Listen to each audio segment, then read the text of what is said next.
Hello po, tsaka today magsasabi ko ano yung natunan ko dun sa week 3 at 4. So, no, natunan ko dun sa week 3 at 4 at si Joseph at Mark. Si Joseph at Mark nagpunta dun sa isang isla. Nakakita sila ng Tiamat.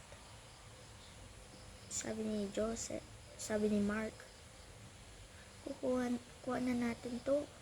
Sabi ni Joseph, hindi, ihanap natin ari nito. Tsaka nagpunta yung guard. Sabi nila, meron ba kayo nakita ng Tiamat? Sabi ni Joseph, opo, ito po. Sabi ni guards, sabi daw ng ari, sino nagkita to ay bigay ng isang sako ng gantimpala. And sabi ni Mark naman, thank you. Tsaka, the end. Yung natunan ko doon ay wag mananakaw. So, next naman ay yun.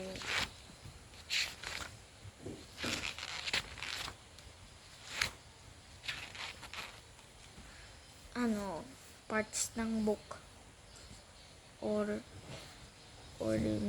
natutunan ko dun sa parts ng aklat. So, yung first, yung cover. Yung cover ay meron pamagat, may akda, logo naglimbag, ISBN, at saka yung pahina ng pamagat. Title page ay meron pangalan ng aklat, pangalan na may akda, pangalan na may ng panugot or editor, at pangalan ng naglimbag o naglathala.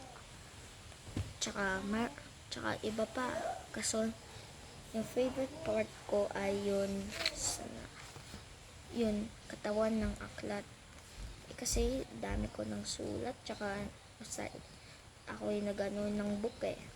So, yun yung gusto ko. So, yun. Bye!